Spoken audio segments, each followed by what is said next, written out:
What's going on, guys, and welcome back to another episode of Career Mode. This is episode number 96, and we start today's episode off with a game against Chievo Verona here, of course, on the back of beating Millwall 5-4 on aggregate in the Europa League semi-final. So, yeah, we're through to the Europa League final, which is good. So we do have a chance of winning one trophy this year, but of course we're still in the hunt for the Serie A trophy. So we take on Chievo Verona, and of course we do simulate it. And this game, I thought we were going to push them over, to be honest, so I was very happy to sim the game. But it turns out we had to wait until the 69th minute before Sabata could make up for his missed penalty in this game and put us in the lead and give us the only goal of the game. So we did beat Chievo Verona by a goal to nil. Thought we'd win it quite easily, but never mind, the 3 points is the most important thing. We were then told that Radosevich, I'm not really sure how you pronounce that, holding midfielder for us, is out of contract at the end of the year, and we decided to offer him an extended one. Not the 25 grand a week he demanded, but we'll wait and see what he says there. And also Bruno Avini came to us and said, can you get a spell away on loan somewhere because he's not getting in the team.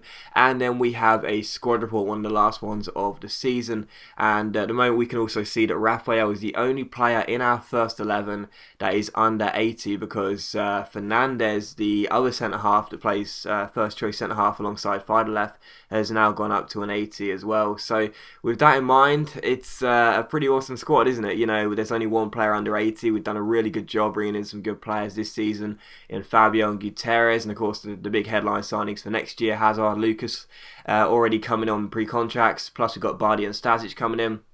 That's before we've even spent a single pound on the transfer fees for next year. We just got those players on pre-contract. So the squad is looking good. And, you know, I have read loads of comments from people saying, can you stay at Napoli for more than just 1 year? Can you leave after the 1 year that you originally planned to do? There's been loads of comments from people wanting different things. But again, guys, don't worry.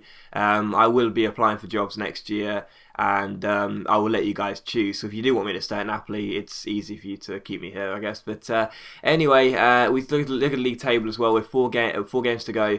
We're level on points with Inter Milan, 2 points clear of Roma in third, but we're still not in first place yet. We've had a mammoth effort to get us back into the title contender spot, but we're still yet to overtake Inter Milan into first place. So it's close and it's really tight at the top, but nobody seems to be able to stop Inter Milan. They've been a team. Roma have sort of fell off the wagon a little bit. They've sort of you know, drew a few games and dropped points here and there, but Inter Milan have rarely ever slipped up. And it's just a case of, you know, somebody needs to stop them, and it's not happening at the moment. And we've got 4 games to go.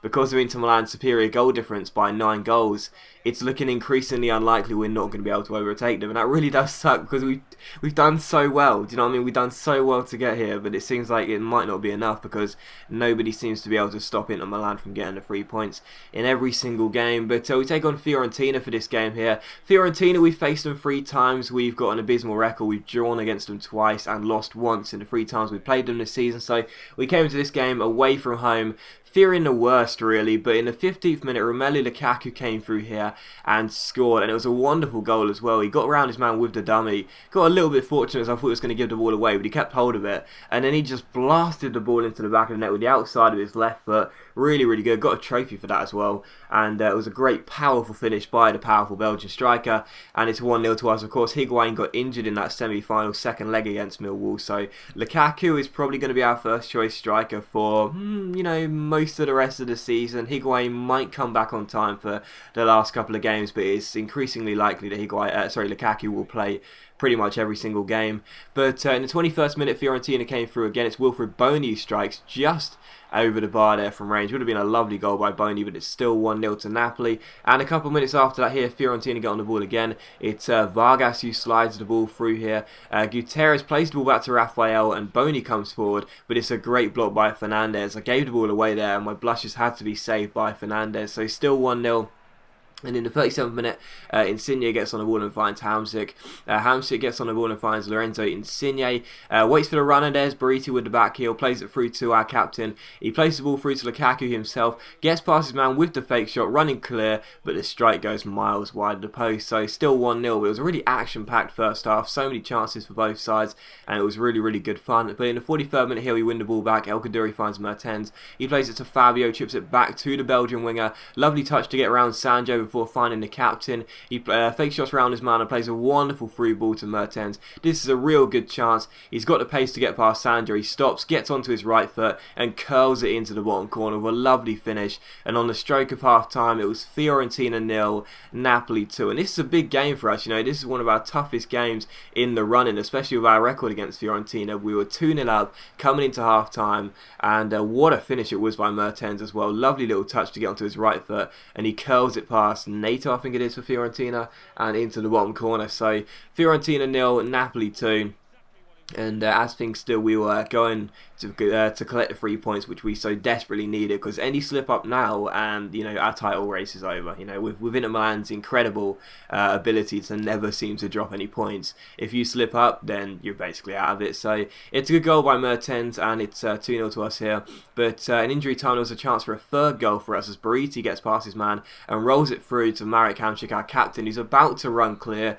And the referee blows for half time, and I was so frustrated because, of course, you would have seen that happening again in the game against Millwall. Of course, it wouldn't matter in the end, but even so, you know, we were about to run clear, and the referee says, nope, you're going to be stopped there, and we're going into half time. So I was kind of annoyed about that, but even so, 2-0 to Napoli. We also saw that Inter Milan were winning their game by 2-1. Sorry, that went by really quickly, but yeah, they were winning by 2-1. So as things stood, this result was only going to sort of just, you know, give Inter Milan more time, less time for us to come back and get the league title. But anyway, in the 50th minute here, Fiorentina scored. It was Sandro that got it. Raphael didn't really cover himself in much glory there. I've said before, he is the only player that's under 80 in the team. Raphael's not a goalkeeper I like. He just doesn't seem to do it for me. You know, he seems to be one of those goalkeepers that's got a really good shot stopping ability, but his handling is kind of poor, and he doesn't really seem to convince me that he's going to be able to make the save. Do you know what I mean? Like with a goalkeeper like McCarthy, I always felt confident, you know, but with Raphael, I always feel really pessimistic. When the ball goes into the box, he's going to drop it, and, you know, with that goal, he just pushed the ball straight to Sandro, and Guterres sliding in couldn't deal with it. And, you know, it's not his fault, it's not a mistake, but even so, he could have dealt with that so much better, you know. But anyway, it's 2-1, Fiorentina back in the game, and I was like, oh god, here comes the collapse. But in the 51st minute, from kickoff, we go down the right-hand side, we cross the ball in, and what a save by Nato to deny Lukaku with a free header from just over 6 yards out. That is an incredible save at point-blank range, and I think he also got a headbutt in the private parts there as Lukaku fell into him, but that must have hurt a little bit, but it was still 2-1, and from the corner, it's towards Lukaku, it's headed away, it comes towards Fabio, he finds Danilo, and how about this for a finish from my right back? Absolutely superb, right into the bottom corner, so much spin on that. That goal was really nice because of the way he hit it, you know, like it wasn't like a smash, it wasn't like an absolute blast of a goal into the top corner, but it was such a controlled finish. Like he gets the ball, he takes one touch, hits it on the half volley, and he just spins it into the bottom corner. It looks so nice, it really did, and it went through a crowd of bodies there, and obviously Nato would have been unsighted and he couldn't get a glove to it, but it was a really good finish from Danilo. Take nothing away from the right back, and I am aware that to some people it sounds like I'm saying Danilo, and it's just the way I pronounce it, but yes, a good finish by my right back, and it is 2-0 to Napoli here, and we respond pretty much straight from kickoff. Lukaku's header may well have been saved, but it was a good finish by Danilo, and it is 3-1 to Napoli here. And as things still, we look like we were going to claim our first 3 points against Fiorentina. But in the 80th minute, a good chance for Giuseppe Rossi here. He comes forward, he gets past his man, gets onto his right foot, tries to shoot, it's blocked. Then it comes to Sandro. Sandro finds Rossi. Rossi plays the ball backwards to Vargas. He crosses the ball in. It's cleared away. We just couldn't seem to get the danger away here. It comes to Borja Valera. He finds Sandro, the goal scorer. He shoots. It's a good block, and the ball just went over the bar and away for a corner. But the game did finish Fiorentina 1, Napoli 3. So we do go ahead and collect the 3 points. It was a very, very, very tough game. We just about managed to do it. So I was very pleased, and we keep the pressure on Inter Milan with just a few games to go, and thank God for that, because like I said, how we slept up in that game, there was no way we would have been able to claim the title this year. But we saw after that Radicevic declined the contract, so we'll offer him another one, but I don't mind if he leaves on a free agent, because we've never even used him since coming in here. And the final game was simulated against Cagliari. Now I know that there's only been one game in today's episode, guys, but there's a very, very, very easy explanation for that. If you read the description, you'll be able to understand why today's episode is only one game, but I have made it 10 minutes, so that should be okay anyway. But so we took on Cagliari for the final game. It was 1-1 for for the most part in this game, and I was really worried that we would slip up and not be able to claim the 3 points in this game, just like in the first game of today's episode we had.